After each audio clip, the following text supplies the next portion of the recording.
Washington football. Woo!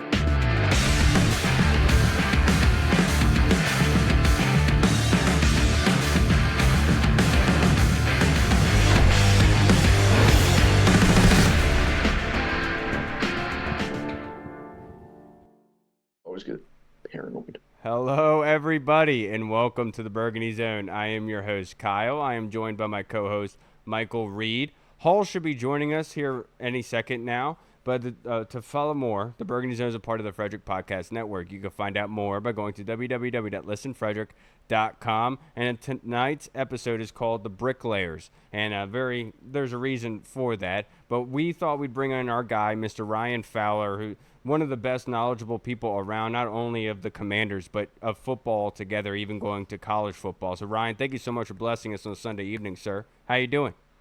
Absolutely. Always appreciate your nice intros, Kyle, and always appreciate you guys having me on, man. Yes, sir. And look, I want to get your opinion on this because a lot has been talked about with this team, with Jayden Daniels, and there's been people kind of hyping up Jayden Daniels. And do you think that Washington, for whatever reason, is undervaluing what Jayden Daniels brings to the table as a fan base? I'll say this, from my perspective, Jayden, I had him behind Drake May, in my quarterback rankings heading in this process. It's not something that I'm going to hide from in the past, no matter who. I'm with you on that one. Yeah, it sucks. Better career. Yeah, because now I hate Drake May. At the end of the day, guys, I'm just ready to play ball. I know a lot of the guys out there are making a big fuss out of, Jayden Daniels throwing into a net and it looks good in a t-shirt and shorts. But once pads start to crack, it's really where, and really at any level, guys, as you know, from Pee-wee all the way up, you really separate as far as your contenders or your pretenders, as far as guys where you can separate your core contributors from the guys that are going to be depth guys or potentially may not be on this roster. But from Jayden Daniels' perspective, I really appreciate, at least some conversations that I've had a little bit in this offseason during minicamp and during OTAs. I haven't had a chance to get out to Ashburn yet in this summer period, but everything's been positive around Jayden Daniels. It's not just the athlete and the football player, but the makeup of the young man and how he's approaching the quarterback position and the head of a franchise, the face of a franchise for hopefully what's going to be for the next decade. So I think as a whole, I think if you talk with those around the industry, Kyle,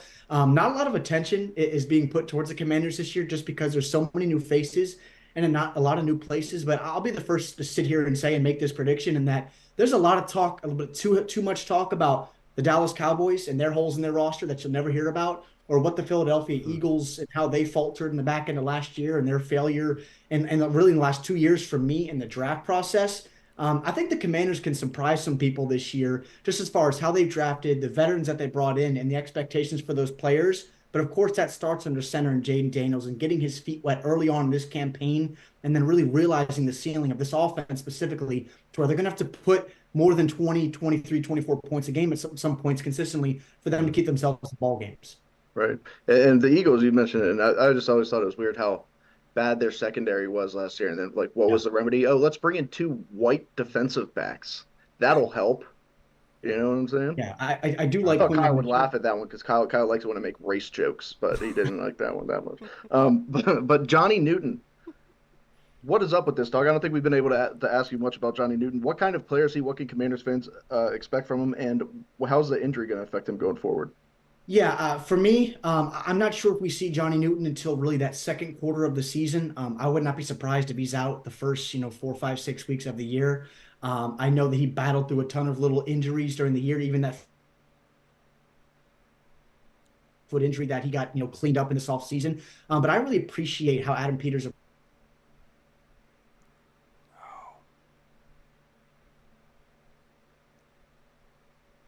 Come on. Sorry, I'm having some internet technical difficulties, it seems like, at the moment, guys. So just hang tight with me.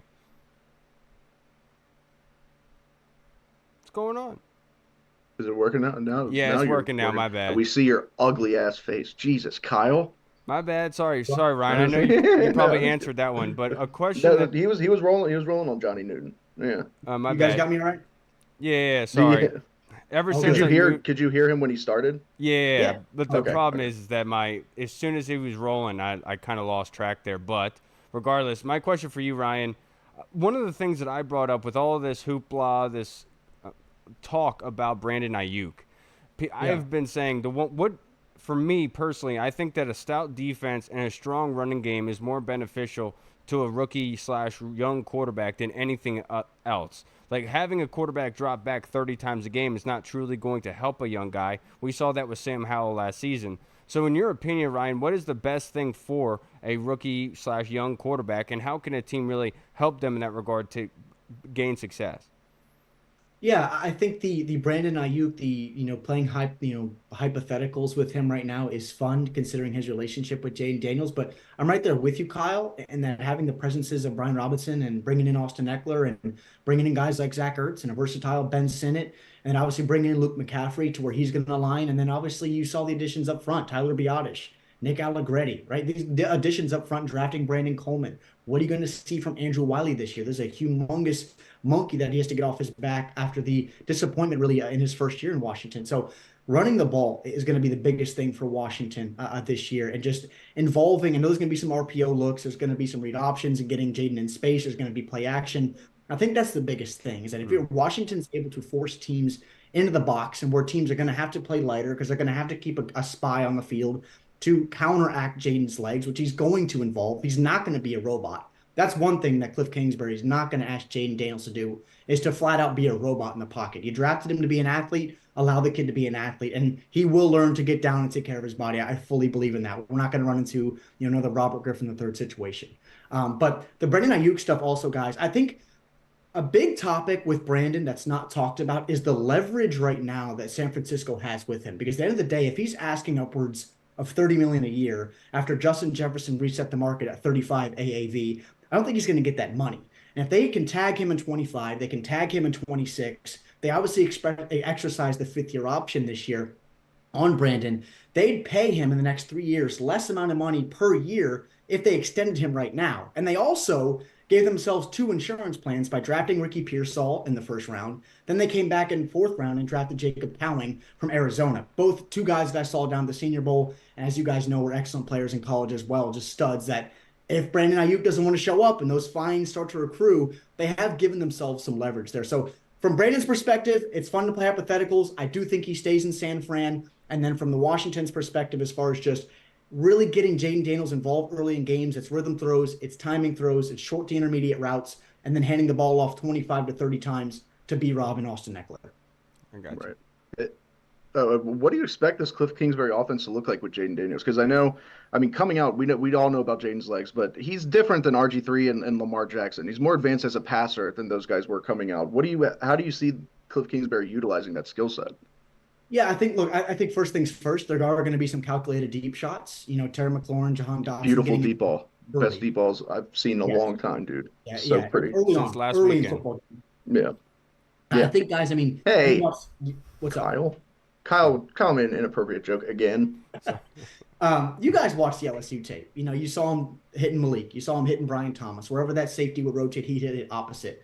But I think early on, when we line up in September against the Tampa Bay Buccaneers, it's going to be those, as I mentioned, this rhythm and timing throws. And then when those safeties start to creep up just a little bit, I'm popping that thing deep. Or, we're going to see some QB powers to keep teams off balance. So I think east to west and north to south is really going to be this full playbook of this offense, guys. And when you look back to what Cliff Kingsbury did in Arizona, to where he wanted to classify it as that air raid. And I know a couple weeks ago, Cliff Kingsbury said, it's not going to be an air raid typical offense where we just sit back, Big 12, Texas Tech with Patrick Mahomes and rip that thing 60 times.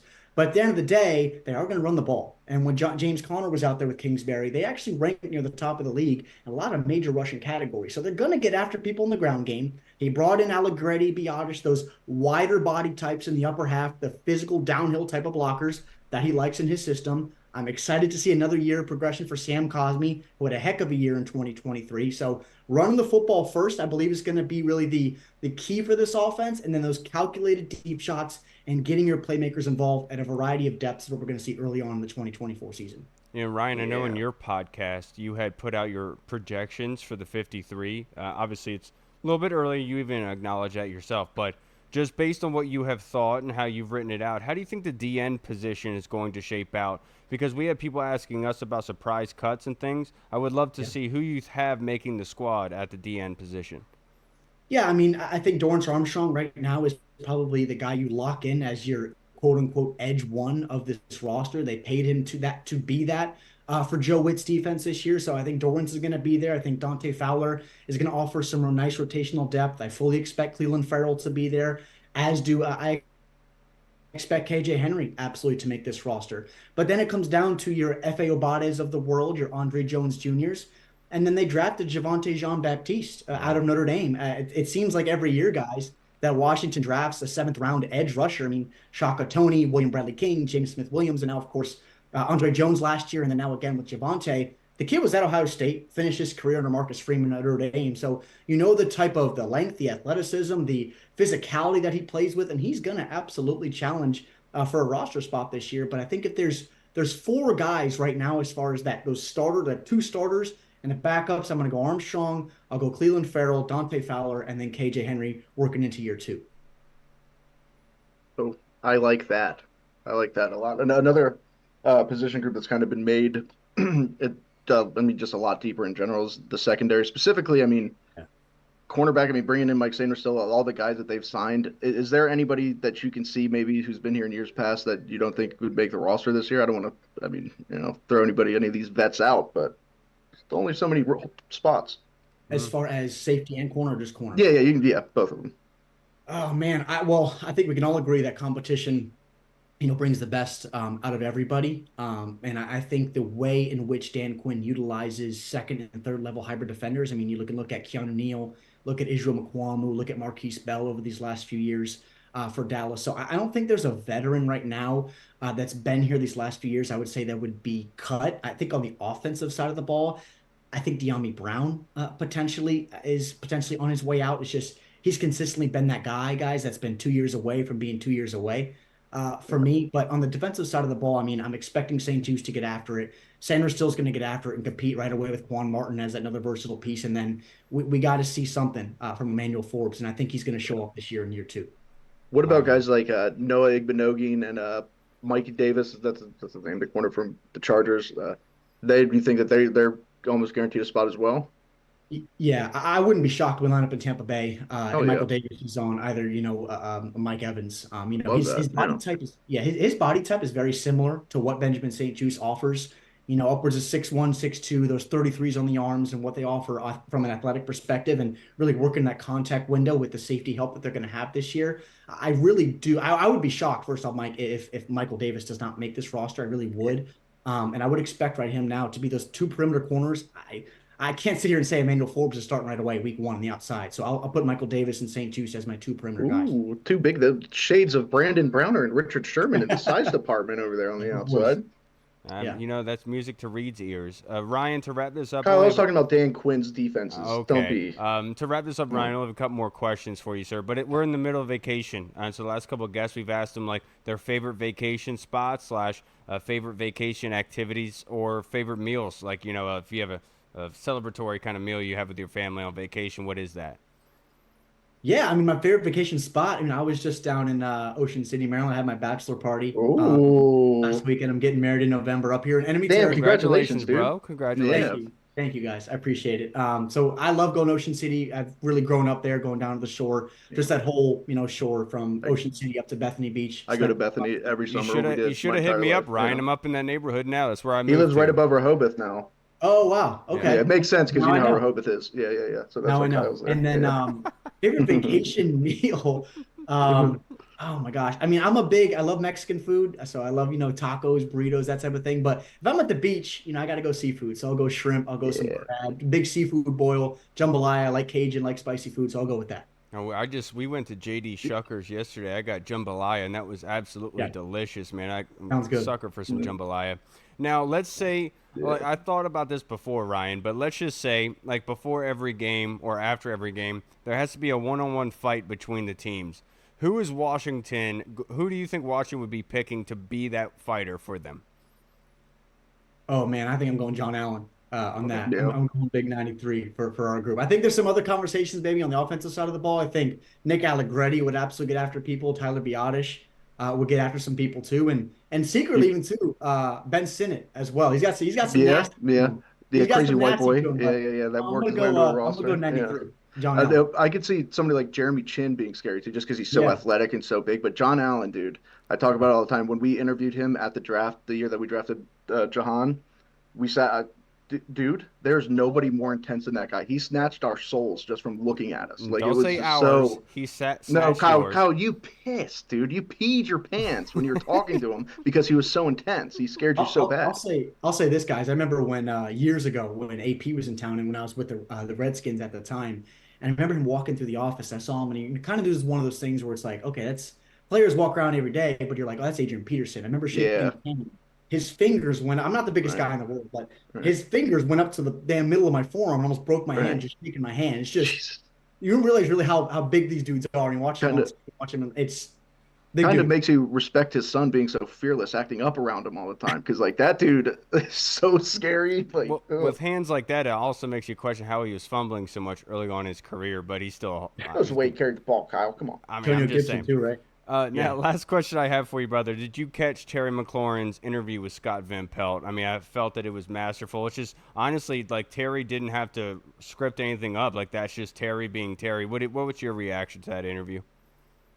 First off, a commander getting a national interview in June. I Good know point. When does that happen? Right. Scott's a DC guy. I know that big Maryland Terps guy. I love it.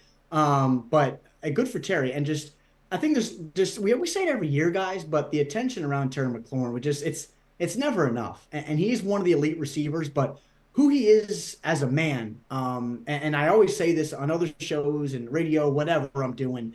But the time when I was in Washington, I never, or really anywhere, and be able to speak to players, I've never met a player that thanked the media more for the opportunity that they gave to speak to him and value his opinion and listen to him more than what Terry McLaurin did. It's just as far as he's just thankful for everything that happens to him, whether on the field and off the field. And he's the worst type of guy to go up against because he'll go over he'll head top you and take you down for 10 catches for 200 yards and 2 touchdowns and say, hey, thanks for showing up and be the nicest guy in the world. That's the worst type of Yeah. guy to go Right. Yeah. against. Yeah. So Yeah. You I can't do just anything. Yeah. Terry McLaurin's just a really awesome individual, a hell of a football player, and hopefully someday he continues that track. Obviously, what he's doing to be one of the best to ever wear the burgundy and gold on the outside, and hopefully get that name in the Ring of Fame here in the coming years, the next 10 to 15 years, obviously. Yeah, and I really Dan, you know hope. what? Cooper DeJean might be his kryptonite, dude. He's gonna be like, you suck at fishing. Good Fishing. luck. I bet Good you luck. use this kind of bait because I he's so do. I do white. think that Trayvon Diggs got Terry McLaurin a really good gift for Father's Day, so he was in a good mood for that interview with Yeah. Scott Van Love Pelt. it, guys. But I last love question it. I have for you, Ryan, I just thought, not thought of this one, but I want to ask it to you. Washington said that most likely, Zach Selby, the team editor, came out and said that Washington is eyeing Cornelius Lucas starting at left tackle over Brandon Coleman at the moment. Do you envision that happening, or could it be a sneaky start for Brandon Coleman? Yeah, I mean, first things first, I'd have them compete every single day as they have in OTAs into the summer. But I'm fully on board with that right now. I don't know how you go into week one against the line that he's going to face, early on against Tampa Bay, specifically the guys that got on the edge a little bit, and have him start to protect Jayden Daniels' blind side. Cornelius has got a ton of experience. I think he's someone that's been undervalued here these last few years as that sixth offensive lineman. And I would be okay right away, week one, starting with Cornelius. But I think the offensive line as a whole, including tackle, is definitely a key position to watch potentially if when there's cuts made from other teams that are surprising cuts. Not saying they're going to get somebody from another team to come in and start right away to protect Daniels' blind side. But just keep an eye on it because I don't think this roster is done from a transaction perspective as far as adding talent on either side of the ball. Right. Oh, Also, you can't just tell a rookie third round pick who hasn't even put pads on yet that he's starting over a vet who's something he's played pretty well. He's been solid. He's been in the NFL for a long time. So you can't at least make the guy earn it. So I completely agree. Man, And I'm all right with it if he does start. When you use logic for your football takes, it's outstanding, Reed. Fowler, Logic. What is this logic you're talking about? I've never heard tell of this logic. Fowler, I before. can't thank you enough for joining us again, brother. Before you get out of here, I'd like to plug your social media handle and also your podcast, your show. So if anybody hasn't checked it out yet, they can. Of course. Yeah, I'm on X if you don't follow me there already at _Ryan Fowler. All my work is at Bleacher Report and the Draft Network. Got a lot of scouting reports already kicking into full gear for the 2025 NFL Draft. And then my podcast is out on Spotify, Apple Podcasts, wherever you get your podcasts. You can find me at Commanding the Huddle. I appreciate it, Ryan. Have a great Sunday. Enjoy One of your the week, best brother. players. Stay cool. It's going to be hot. You guys as well. Always appreciate you guys. Talk soon. Thanks, brother. Bye. All right. All right, I'm everybody. always cool. We just talked to the man, Mr. Ryan Fowler. How have you been keeping cool, by the way? I'll tell you what I do in order to keep cool. What I do, Kyle, is I don't move from my couch. You can't work up a sweat if you don't do anything. It's a good point. I never thought about that before, but the way you say it like that, it makes a lot of sense. Yeah, But yeah, let's get logic. we got submitted a fan question from our guy Commander's Call. A good friend of ours, also in Delaware. He asks, now that we have a break between minicamp, OTAs, and training camp, it's time for some downtime for the team. What better way to recharge the batteries than hitting the golf course? If you and the guys could each put a group together to play around with, who would it be? Give me one player, one coach, and one other fan. I have Tressway, Joe Witt, and a rock, paper, scissors shootout between the three of you on the podcast. Hall one out. Joe Witt would threaten to whoop ass the whole time. Hall would be on our irons assassin, and Tressway would be the long driver, and I would only have to putt. Damn. Yeah, that's a pretty good one. Ooh. So we're just talking straight off of the Commanders, this team. I think you got to bring Dan Quinn, like you talked about. Dan Quinn just so like I think Dan Quinn is so cool that like he's going to be a fun guy that you can golf with.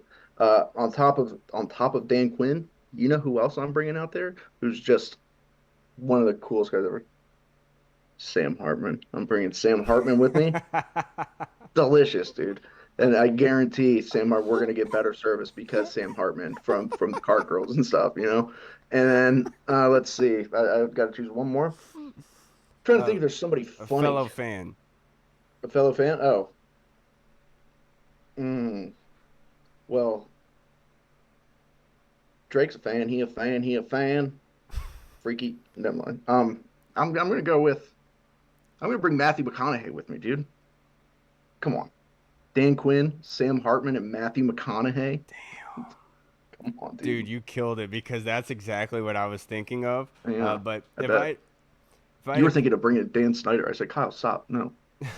for me, it's Terry McLaurin by far on the Commanders. I know Cole Turner has been working on his golf swing, but Terry himself, obviously, I would love to be able to hang out with Terry to go around with. And with Terry, he's Mr. Clutch. You can really depend on him for your approach shots and everything like that, and I'll try to help out with putting. But from the coaching staff, I know he already took Joe Witt, which is a fantastic one in itself. Yeah. I'll say Ryan Kerrigan. Would love to be able to play around with Ryan Kerrigan. He's the long ball. He's the driver, I would imagine. I haven't seen him swing a golf club though. Just saying, putting that out there. The other fan that I would say, I would probably say Dale Earnhardt, but I'm gonna keep this on our level. I'm gonna say my boy Steve Lim, because when we played golf with Steve Lim, the day that we played golf but didn't actually play golf because of the weather, Steve Lim was like, I haven't played golf in 3 to 4 years. He came out onto the range and was just hitting bombs, dude, just straight down the middle of the driving range. And I looked at him, I was like, you haven't played in 3 years, my ass, dude. You're lying to us. Get the heck out of Yeah. here. Like, Yeah. so he's the ringer. I just realized I gotta switch mine up because you see all four of these white people together, you might think we're about to storm the Capitol or something. So I'm going to replace Sam Hartman, and I'm going to bring Jayden Daniels. I think Jayden Daniels is hilarious, probably has a great personality, probably pretty funny. And then I'm going to switch out Matthew McConaughey, the fan, with Rio Robinson because Rio's funny. Rio's funny, and then there we go. That's the dream team. Me, Dan Quinn, Jayden Daniels, Rio Robinson. We have a I would blast out there. love to see Rio hit a golf ball. I would love to see that and see how I it bet comes. I bet he'd destroy it. Probably would. Um, did you see the latest Probably very good. picture from the sports agents of Jayden Daniels? And they were at Top Golf. Did you see Yeah, yeah, that? yeah, yeah. So So Brandon put it up on Twitter the last night, and quote tweeted, was like, "Are they at Top Golf?" Because just the background looked like it, that they were at Top Golf. And I was like, "There's no way that they're at Top Golf right now." And he actually looked it up, and they were. I mean, the yeah, genius 4D chess of all this, and the reason why I say that is because the whole hoopla around Jayden Daniels and his pro visit here with the other quarterbacks and not wanting to be at Top Golf per his agents. I remember we were on here and I was saying, look, you have to be able to separate Jayden from his agents. You don't know how Jayden yeah, feels about it. Personally, I hate Top Golf. I think it's a waste of money when you can spend $15 at the driving range and actually get and work on your game rather than spending $100 on drinks and food just to be able to hit the ball 15, 20 times and you got to rotate everybody. But I just thought it was absolute genius that when they actually meet up and take a picture post draft, that it's at Top Golf. I yeah, mean, yeah, just yeah. It's beautiful, so beautiful funny. stuff. When that whole thing went down, I remember immediately being like, "You can't draft him. he's not part of the team, and then find out like because media and all these things put out different things, and like the agent was saying stuff, and you can only pick up the breadcrumbs so much. So like you're just like he hated it. He's trying to not get drafted by us. He doesn't like us. Literally, it just wasn't the case. Like it was just all being blown because there's nothing going on. So sorry about that, Jayden Daniels. You're my dude. I've always liked you better than Drake May. Now, the next question we have submitted is from Big Tony Shivers.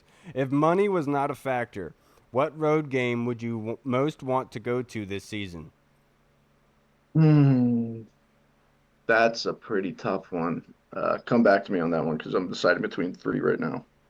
All right, so let's look at the road games this season. Okay, Really, I boys. just needed to. Yeah, really, I just needed to look at the schedule.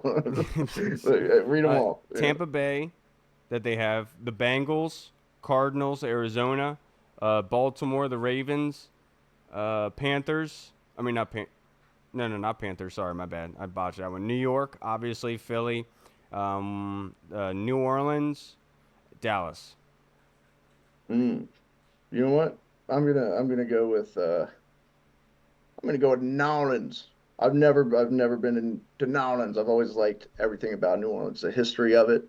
I've liked the fact that they have hurricanes down there that people have fun with, and I even like that thing that people do when, I like that part too, a lot. So I'll go to New Orleans. I don't know what that means. Um, Give somebody, uh, I didn't know. yeah. Ha ta. For me, I'm gonna go with I'm gonna go with Arizona. You know about that, Reed. I'm gonna go with Arizona. Um, just Why don't you based spit on it first? with with all this heat and everything like that, I'm gonna go to Arizona because they have like an AC controlled stadium. Like I want to go Yeah, sit their into a stadium's super nice. yeah, I want to go and experience that stadium, all of it all around. Because obviously there's gonna be a lot going with it because of Cliff Kingsbury, Kyler Murray, us going against Arizona. I would love to be able to go out there and travel and be able to actually go golfing too. So if money was not an issue, Arizona by far, just because of how beautiful it truly is out there and what you can do when you're not at the game, right? And so I think Arizona would be a great one to go see. Yeah, yeah. Plus that state's sick. Arizona's pretty cool. Yes, but I Pretty think tight. Never been there, but I think it's probably cool. a lot of people would say New Orleans just because of Mardi Gras and everything about New Orleans, but I agree with you there. Now, the next question is from Deluxe. Why do people say we overvalue our best players? If you have players that are top 10 or 15 at their position, shouldn't they be valued? Can burgundy glasses have both a negative and positive effect based on who puts them on? P.S. Terry is better. I agree, sir. Yeah, I agree too. I've always Hall is the one that said that. You know, that I said, well, pump the brakes on that part, sir. No, but yeah, I mean that can definitely work both ways. And I mean, we do put a higher price on people, I think, than they're worth sometimes. I mean, we think that people, and that's what happens when you're watching them play every day, and just a homer in you. But at the same time, there's some guys on our team that would be getting a lot of love if they were on other teams. It happened with Trent Williams. We all knew how good Trent Williams was. We all knew, said for years, Trent Williams is the best left tackle in the NFL, easily. Nobody in the media ever said they were never saying that, even though he was rated number one from PFF one year. But it was always like he's top four. Maybe it's like no, he's far and away the best. Now, as soon as he goes to San Fran, it's yeah, Trent Williams easily the best left tackle, surefire Hall of Famer, and it's just like, come on, guys, we're doing this. Like you think if Terry was on another team right now, Terry would be if he was on one of the bigger franchises, like one of the ones that are in the news all the time for the right reasons and for winning. Terry would be top of the top notch NFL, huge, huge, huge household name. But kind of just is what it is. So I think it works both ways. But yes, Alex, that's a very good. That's a very good question, I would say. Well, the first thing you would have to bring up, Arch, is what is the graph for it, right? Like, who is basing who's top 10, who's top 15, right? Is it the media sitting here saying, because the media, more times than not, is going to rank Washington players lower. And obviously, as a team success last season, you can say that because that ranking came out, I forget who it was, somebody, Bill something, put out from CBS their top 100 players, and we didn't have anybody in there, but we had a couple honorable mentions. I think it was John Allen and Terry were the honorable mentions. And look, Dude, I'm pretty sure that that's going to be for the NFL Top 100. oh, it's Pete Prisco is who That's did a, it. That's what it was. oh, okay. So look, burgundy glasses can have a negative and a positive effect. Like, I argued with a good Packers friend of mine, Chris Bernard, who would argue back in the I day thought that all your friends were very good Packers. but That's he why used you're to usually on the argue that bottom. David Bakhtiari Fudge packed. was Fudge better than Packers. Trent Williams, and then people would say that Tyron Smith was better than Trent Williams. And like I would sit here and say, you guys are smoking meth. You know, that's not even quite Yeah. possible. Because Trent is the best. Nobody does what he does. Just being the athlete that he is, the weight that he is, like he is a freak of nature, so to speak. And like you had said before, nobody was giving him that credit because he was on Washington. And so, yeah, you can sit here and say the burgundy glasses are making you guys think these guys are better than you are. But one thing is for certain, if Terry was on San Francisco, we'd be talking about trading for Terry McLaurin. And we'd also be complaining, how come we can't get these third round wide receivers that turn into superstars, so to speak, right? I would also be willing to bet Jahan Dotson is in that same frame. That we'd be sitting here saying, well, we should be trading for Jahan Dotson from San Francisco or from I Green don't know Bay. about that, dude, because the other two have actually produced. I mean, Trent Williams, like you saw, he was like producing. Terry McLaurin's produced every he's been here. Jahan, I love Jahan. I think his potential's through the roof, but he hadn't done anything yet. Well, You know, my point being is if he he's was had what on 500 yards each year. But my point being is if he was on a better team and was able to get those targets and with a quality offensive system and not the turnover every single year, not even knowing if your coaching staff is going to be Kyle, or I your know you're ownership. the wide receiver god, but I think I got this one. But I'm just I'm just saying kidding. that I'm just under kidding. different circumstances, they actually Yeah, might be in a very good position to the point where we're saying, why can't we have that guy where while they're on our team now, we're saying, well, they haven't done all that much. Well, look at the situation that they've been put in. Would Tank Dell be Tank Dell if he was on Washington? And I can't truly right. answer that question because I don't know what it would really be like. And obviously, it's a straw argument, you could say, so to speak. But my point being is it's all based on the situation. And so what we have been requesting is a solid quarterback who is consistent, that can play 16 games and really raise the floor for these guys and give them the actual stage that they deserve. And that's why I've been sitting here saying I think that these guys are better than what we are saying that they are because we've been waiting for a consistent quarterback to do that with. The fact that Terry has been consistent with the turnover at quarterback speaks to who Terry is at an elite level because there's not many wide receivers in this league that could go through that sort of situation and still produce in a consistent level that Terry has done. And so I think that the way that we look at our guys is kind of half empty, kind of the glass is half empty, so to speak, kind of looking at them because of what they've been dealing with. And honestly, I think the coaching staff last season was on vacation for the whole year. And I don't want to get into the politics of it all, but the effort fact of it all did not seem that way, in my personal opinion. So the way that we look at this Right. team, I think you are right. So I'm not going to sit here and say that all of our guys are Hall of Famers, but I do think that we are looking at them in a sort of way to saying basing it off of last year is almost unfair because it was kind of a crazy year. Like myself, after that Chicago game, sitting here saying, is this a wash year? What are we doing here? Like in the Dude, year yeah, before. yeah. Right. I forgot about after. Dude, that Chicago game was the worst thing. I was just like, what was that? That was the worst football game I've ever seen played. Why did that happen? Oh my God. That was so bad. I forgot. Dude, you just gave me PTSD from that. Oh, my bad. I'm just saying that once we get the actual good quarterback in here, then we can see the true value of these guys. Because at this point, with the turnover at quarterback, it's hard to really gauge where they are. And that's just my personal opinion. And obviously, I'm usually wrong about this sort of stuff. But I think that we are, I don't say that we're undervaluing, but I just think that the way that we're looking at them is kind of tainted. And getting rid of that taintedness, having a really good view on what these guys produce, is why we drafted Jayden Daniels to really truly see immediately who these guys are. And hopefully that we're able to do that. Now, the next question we have is from Scott Hartley. Which position group is underrated? He says tight end for him. And which position group is overrated? He says interior defensive line for him. Take the Burgundy specs off. Hmm. So underrated. I've talked about them already before, but you know what? No, I'm gonna switch it up. I'm gonna go wide receivers underrated, and I think that you see kind of last year it was just such a disaster waiting to happen with a young quarterback who doesn't have much experience, trying to spread the ball around and then doing what he can with little protection and an offensive coordinator who was making him throw a lot, and the route concepts were it was tough, but there's talent at wide receiver. I mean, we talked about how much Jahan has. We've talked about how good Terry is, and then you look at some. I know we lost Curtis, but you look at somebody who just has the physical skill set of like a Luke McCaffrey, like let's say, like Luke McCaffrey could come in here and I think he could do very well. First of all, white slot receivers always play fantastic. Two, he's more athletic than most slot receivers, just in terms of he's 6'2", he's fast, he's got a good vertical, he's just an athlete.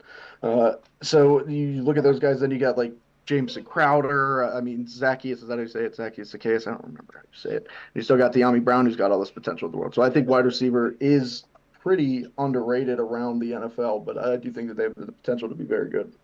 All right, then who's the most overrated? Most overrated unit? I don't think you really can overrate any unit right now on our team. You know, Come on, maybe man. D line. I guess D line would be a good. But I mean, everybody says our team sucks everywhere. I mean, I guess yeah, you could say D line because even when we had the 4 first-round picks on there, they weren't producing like we thought they would. But two of those guys aren't there anymore. I know that we kind of under or over. Some people think we overvalue Deron Payne. I don't think that's necessarily true. I think we value him just as much as he should be. But yeah, it's not gonna. It shouldn't. Maybe it will. I mean, with schemes and stuff. But the D line shouldn't be. The expectation shouldn't be as high for this D line as it was in prior seasons with Chase Young and Montez Sweat. So I don't know, but they could still be very good because of the scheme and because of the coaching staff, and and there's that rotation of those three dogs inside. Like, I don't know, it's tough. For underrated for me, it's pretty simple. It's wide receiver by far, just based on who we have here, and with the quarterback, we can raise the floor. But if I'm going to give a good concrete answer here, I think it's running back. And I saw on the before trying to look into investigate before this episode. I saw this Dallas Cowboy. I think it was like a fan blog or whatever it was, but it said, "Does Dan Quinn already regret this free agent signing?" It's like, all right, let me click on this thing, and it was Austin Eckler, and saying that Austin Eckler is like low tier kind of, and yeah, you might say it's a good deal to sign a guy for a 2-year, $8 million deal. It's like, come on, dude, that's pennies for what we had in money, And right? he's not our number one running back. Exactly. But my point being is with the running backs being underrated because we saw what RG3 and his legs, hit the threat of his legs, what that did for the running game altogether. And And having a guy Brian like Robinson's underrated in general anyway. right, and Alfred Morris, who was able to capitalize on that. We were the leading rushing team in the NFL that season. I think you could be seeing a similar sort of blow up in production from our running backs with that freight train from Brian Robinson, and then the taking him off of it with Austin Eckler being the kind of lightning and thunder aspect. I think that is an underrated group that we're looking at as just saying that, that's them. But I think the threat of Jayden Daniels' legs could really benefit both of those running backs and obviously Chris Rodriguez himself too. And overrated, I'll say linebackers. And I don't mean to be disrespectful. I love Bobby Wagner. He's a future Hall of Famer and what he has built upon this season. But when Bobby is in space, Bobby does lose grip. And do we honestly believe that Jamin Davis is going to be able to produce at that level, right? Jordan McGee, is he going to be able to step on the field right away and be productive 100%? Is Frankie Louvu, Jamal Maltellet on Twitter did a great breakdown of Frankie Louvu, talking about his missed tackles. And I think that's something that could rear its ugly head with Frankie Louvu. And yes, he's a fantastic pursuer of getting after the quarterback. But that is a position I would say that it could possibly be overrated because they've had to put on Band-Aids with these one-year deals in order to fill up those linebackers. And I trust Ken Norton wholeheartedly. But I just have to give the answer. And so I'm going to give the answer to it for the future Hall of Famer, not because of what he's done, not questioning who he is. It's just based on reality and what's going on here, and that could possibly be one of those positions. Great question, Also, Scott. also, I mean, those are, I mean, just the only one of those guys has been here before, and he hasn't really panned out yet. In Jamie Davis, the other guys, they're all brand new. I mean, we've seen, and kind of just to back up what you're saying, we've seen this before. And look, I'm not going to say that this is what's going to happen with them, but like expectations were so high when we had LeVar Arrington, and then we brought in Jeremiah Trotter and Jesse Armstead, and it was like this is the best linebacker unit in the Right. NFL. They were ranked number one everywhere, and it didn't pan out like that. And that's not going to happen. Look, obviously that's not going to happen, but for sake of argument, I understand what you're saying. Yeah, I just don't appreciate Scott having to make me negative on this and talk bad Yeah, about our Scott, team. if you ever do that again, I'm just saying Kyle's going I to. don't like doing that because I hope and I know that these guys are going to be good and I trust Ken Norton. It's just I have to come up with a good one that actually makes some sense without crapping on our guys that's always been here. Now, the next question that was asked by Andy Lockhart in the UK. Oi! Thank you, bro. From the 1 Point Safety Show with Scott Hartley, by the way. Would Kyle's head fall right off if we signed Ayuk? I'm not going to. Yeah, and look, I said this in the chat. I think Kyle's head could fall off if you take that hat off of him, because we're not sure if that's what's holding him together or not yet. We don't know. Nobody's ever seen him without it. So it could be a lot easier than you think. It might not even take that. No, my head won't fall off if we signed Ayuk because I trust Adam Peters and company. What my big issue is here is looking at this team. Look, you want to add another wide receiver, great. That'd be 3 starting wide receivers, right? Look at the Bears and what the Bears have done. They brought in Keenan Allen. They already had DJ Moore, and they drafted Rome Odunze. All 3 of those guys are used to being number 1 wide receivers. Can you honestly tell me, straight face, that all 3 of those guys are going to be happy throughout the season? And I don't believe so.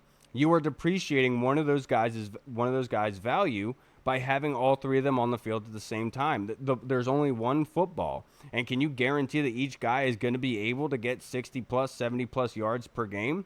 And that's a lot of mouths to feed. And if you're throwing the ball that much, you're putting your quarterback in harm's way by, if he doesn't get the ball out right away, he's going to get popped. And we saw with Caleb Williams last season that he fumbles a lot. And so that's an issue that arises. So what I'm going to say here is, I trust Adam Peters and what they are building, and I wholeheartedly believe in building through the draft.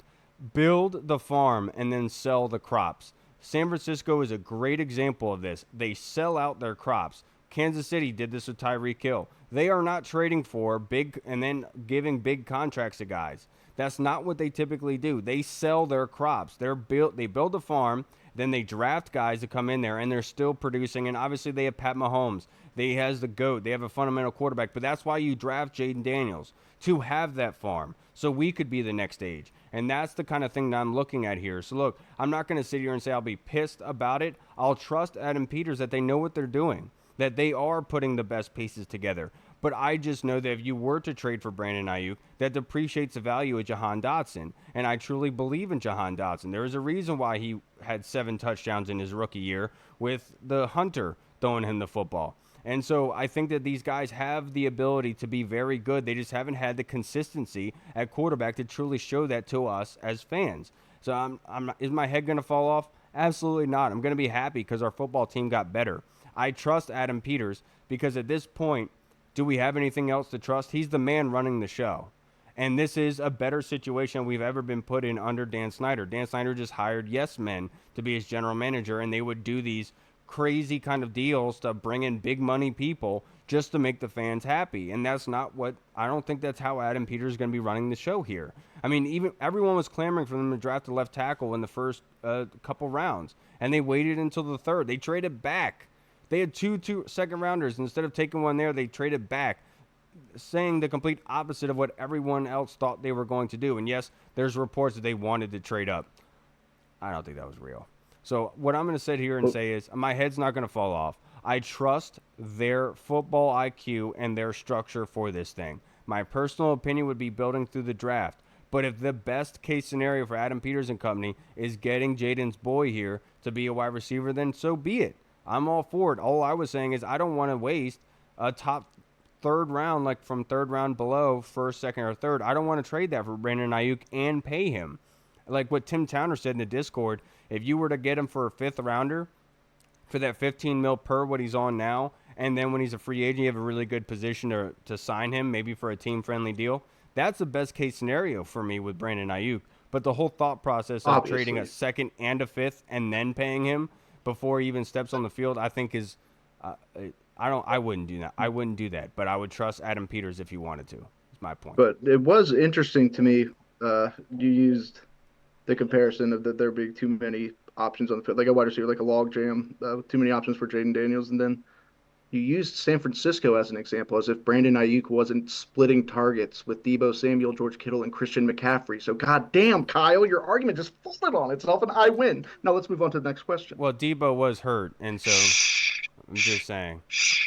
And it also helps having Kyle Shanahan, who we've seen what he's done with wide receivers. Yeah. That's boring as all get out. Okay. But I'm just saying. Now, the next question we have, this one is from Tim Towner. Chicago traded with Carolina, and that pick ended up being number 1 in the 2024 draft. So who are the top 3 favorite teams that had the number 1 pick in 2025? And what do we have in the way of players that they might want? So, which teams are going to be the worst? Yeah. Which Who three who teams? who could you I would what say, 3 teams could you see having the number 1 overall pick this year? And then who do we have that we could trade to them to possibly get that number 1 pick? right. So two of them, I mean, just off the top of my head, I would imagine the Panthers are going to be there again, just because, I mean, like when you're the worst team in the NFL and you don't have that number 1 pick to kind of restock on stuff, that's a little bit tough. And then honestly, and look, I'm not just saying this. I'm going to go with the Giants as well. I could see them Okay. collapsing completely with Dayball. Just, I mean, not having a quarterback, but will they probably not? They'll probably be middle of the road again, like always. Dude, even when they were winning their Super Bowls, they were middle of the road, so that's crazy. But yeah, third team. Who else would you say? Can you think of anybody off the top of your head? I could argue the Bucks, as stupid as that Yeah, is to say. yeah. I mean, what are the chances Baker's going to have another good year? I know that they are Right. star-studded. They have Antoine Winfield. They have a very good defense. I respect the hell out of Todd Bowles. It's just like you're trying to think of somebody crazy that could have the number 1 pick. Right. Obviously, Right. the Panthers were an easy one to select last season, just based on Mm-hmm. them switching the coaches and having that owner, and so that kind of muddles things a little bit. Yeah, it's interesting though. Like, but then like if we think about the AFC, like what teams are out there that could have the number 1 pick? Maybe. The Raiders. Yeah, I mean, I could see. Yeah, that's true. Raiders don't have a quarterback at all. That's a good one. And then I mean, with the Patriots, I mean, Patriots don't scare you, and if they're going to roll out with gener somebody who's usually been a backup quarterback in Jacoby Brissett or a rookie who's unproven, who's erratic like Drake May, I mean, maybe I don't know. You know what I'm saying? I mean, I don't know, but that's tough. But then who could we trade to some of these guys? I don't know because we have so many 1 year contracts that it's kind of it's tough to be like, well, this guy's doing good. We're going to send him over down to Carolina. You know? Yeah, so for me, my Mhm. 3 teams I could see being the number 1 pick in next year's draft is the Cowboys, the Eagles, and the Giants. All So of I them, yeah. definitely think those 3 have a very good Right. chance of being the number 1 overall pick. But in all honesty, I think the Broncos have a good chance to be there. I think the Raiders are another one. I also wouldn't rule out the Minnesota Vikings. But my wild card in having the number 1 overall pick, I would be willing to bet the Colts. And because when they lost Anthony Richardson, Gardner Minshew came in and did really well for them, who's now on the Raiders. So we do have to put that caveat in there with the Raiders selection I just made. Right. But without Gardner Minshew, let's just say Anthony Richardson does get nicked up again early on in the season. Are they well built enough to be able to sustain that? And they have very good pieces. They've built really well through the draft. I just think that's another team that could possibly be there. But the Panthers are Yeah. obviously an easy one, of course. Also, another team. I mean, we're just naming teams that we think could be bad at this point. But Yeah. I mean, the Titans. They could. I mean, Oh, that's a just good one. That's a really good one. they've got they've got good. I mean, they got good wide receivers. Obviously, that they brought in like the Jarius Sneed. He's fantastic. But and look, I like the guy. I think he's pretty cool. I like the way he They plays have a new football. But coach that's not defensive yeah, do you minded trust? anymore. They got rid of Derrick Henry, and do you trust old mayonnaise drinker to sit there and Right. win games? I don't know. I like the guy. I like the passion he plays with. Don't like how erratic he is. The Mayo. It's the Mayo, isn't it? I think it is the Mayo. Yes, it's Yes, it probably the is. Mayo. I would say. Now, this next question from Tim Towner. Summer solstice is upon us, so it's all downhill from here. Time to enjoy life and relax. And from time to time in my life, I go through phases where I read a lot, like in the 6 weeks between minicamp and training camp. So these are the questions about your reading habits. What is the last book you read? What is your favorite book? And do you have a favorite author? Mm. The last book I read was Mein Kampf.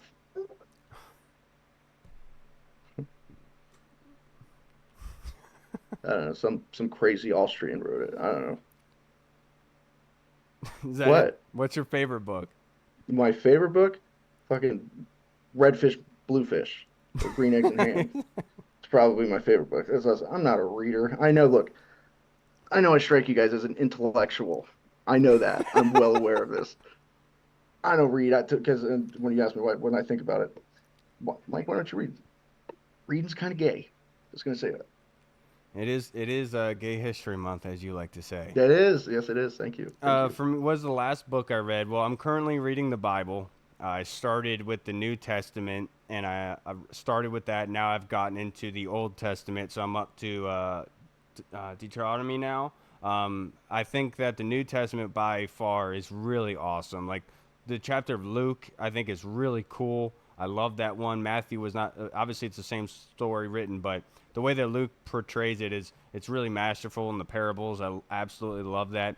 I don't really have a favorite author, but obviously I'm more so of like a war buff. So I read Band of Brothers. I read We Were Soldiers Once and Young, of course, and I really love those types of books. Other ones was like Killing Jesus. I would think it was Killing Reagan, and another one like a Bill Killing O'Reilly. Lincoln, like I'm joking, it's Killing Lincoln. Bill O'Reilly helped do Killing Lincoln, and Killing Lincoln's awesome. Yeah. Killing Lincoln rules. That is actually a good book. So I like Killing those Lincoln is really style good. of books. I love the way that Bill O'Reilly and them kind of. I think it's Stephen Ambrose. Oh no, that's We Were Band of Brothers. But I think Band of Brothers is probably one of my favorites ever. When I was a kid, I would have said Ender's Game. I really love that book, of course. But if I'm going to say anything, right now the Bible is really captivating me. So it's really cool because when you read the New Testament, there's like things said in there you don't really understand about like Jewish law and what has been like the kind of build up for that moment. But when you go back and you read the Old Testament after reading the New, it kind of things start making sense for you in the sort of lineage aspect and the story and the telling of it all. Everything starts making sense. So I'm going to read it again, and obviously I read it every night. I try to read at least a chapter every night to be able to get, and it's been a lot of fun to be able to read it because you learn a heck of a lot, man. So recommend it for everybody. Just read the Bible, dude. Seriously, it is a really awesome book, and it's captivating to say the least. There's a reason why it's the best-selling, most popular book of all time. It is.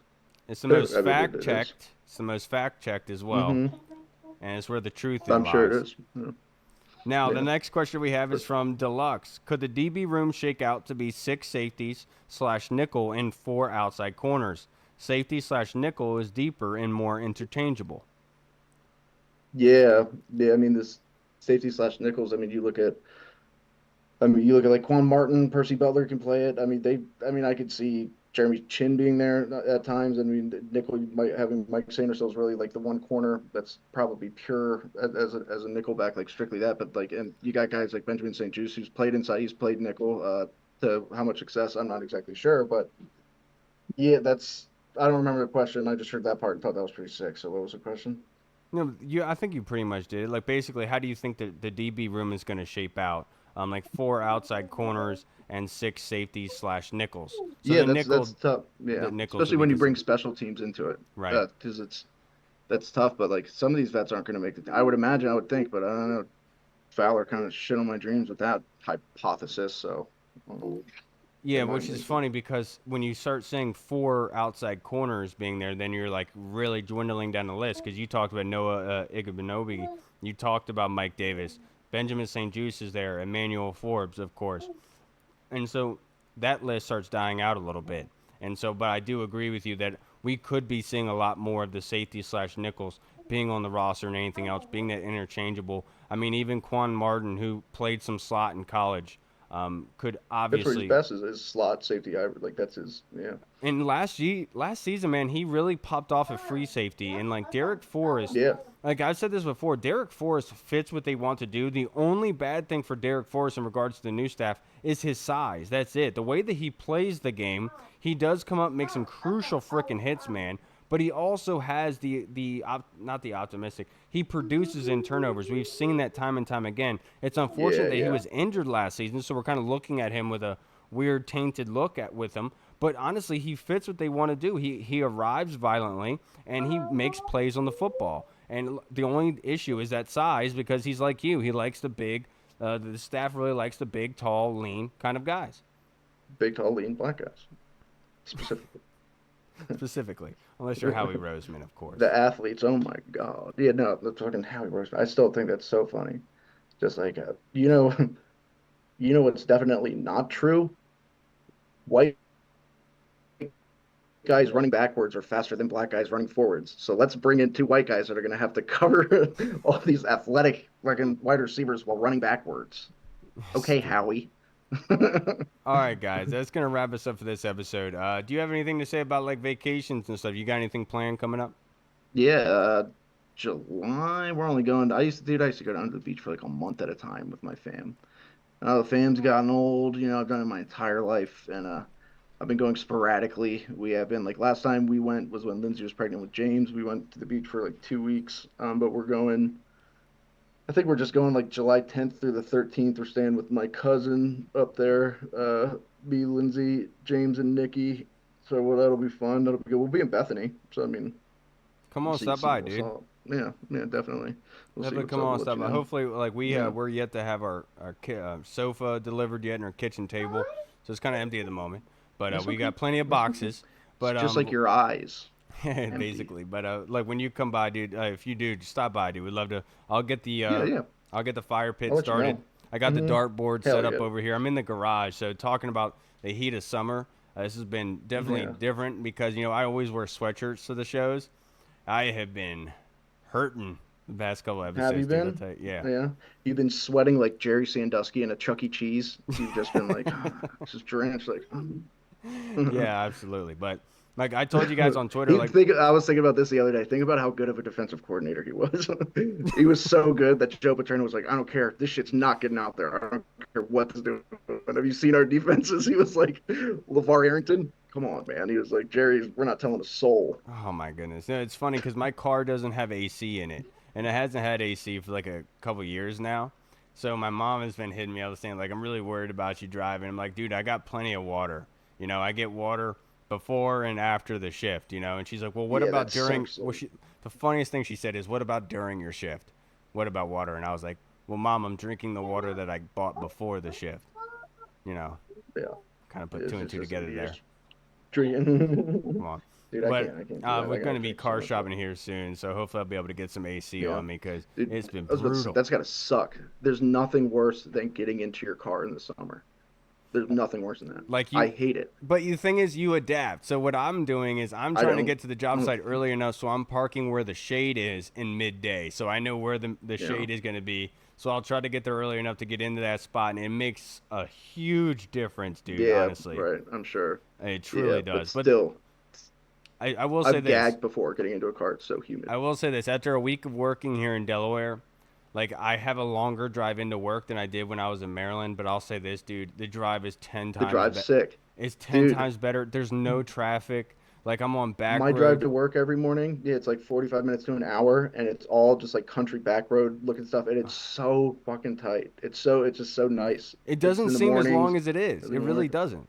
Yeah, because it's just come on, man. Kyle, they used to write country songs about this. Just a guy on the road, just Well, by himself. There's no but rules except for the rules of the policeman's. funniest thing that happened to me last week is I was driving home and I'm a half a mile away from my exit off the main highway there, and I'm like driving up and these two dudes in a Mini Cooper are pulling up, and they get in front of me, but then all of a sudden I notice that they're drifting back and are going even with me.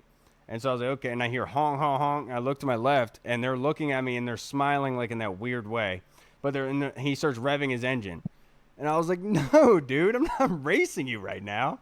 And In so a I Mini said, Cooper, no. hell yeah. And then he kept, vroom, vroom, vroom, he kept going and beeping and honking. I was like, dude, no. Like, go away. I was like, Yeah, just be safe, all right? Like, I'm in a Ford yeah, Escape, dude. I'm not racing you in a Mini Cooper. Why are you trying to race a yeah. Ford Escape? Losers. What the hell? Young kids, man. Young I kids. feel like Mini Coopers are always. I feel like it's because of Austin Powers. Yeah, Yeah, probably. They had like paper love it. tags on Mini it, so Coopers I always know remind me he's. of like are they British? Yeah. I think they are. Oi, bruv. What you say? You have a bit of a race here, bruv. I think so because Austin Powers Rice. drove one, All right, from what I everybody, that's remember. going to wrap us up for this episode. I apologize for the early on internet connections. I'm not really sure what that was about, but we'll try to make sure that's better next time out. I'm trying to convince my wife to allow me to run a Cat 5 cable through here so I can get a hard line I connection. I think what happened. You're in Delaware. Yeah, Yeah. you're in Delaware. I think Hunter Biden cut your internet cord in half so he could use it to light his crack pipe. Okay. All right, everybody. Hunter That rules. on Hunter's that note, tight. I like Hunter. we'll see you guys again next week, next Sunday. I'm not sure what happened with Hall. Most likely he fell asleep already. That's just, that's what Hall does, if you know. All right, everybody. We will Hmm. see you guys next week. Have a Can't fall great, asleep safe week. anywhere. Try to keep cool. All right. Try to enjoy and drink a lot of water. Make sure you're well hydrated so that way we don't have any issues. All right, everybody. I'm Kyle. I'm Paul. All right. We'll see you guys next week. Have a great one, everybody. Washington football. Woo! What's up, everyone? This is Kyle from the Burgundy Zone. We are releasing our own merch to support the show. If you want to rock the Burgundy Zone logo or you want to see Reed's face on your shirt, we got it. We're starting with t-shirts, hoodies, and zip-up. So if you're a fan of the show, make sure you snag one before they are gone. Check out the link in our bio on Instagram, or you can find the link in the description of the video. Thanks again for all your support. Until next time.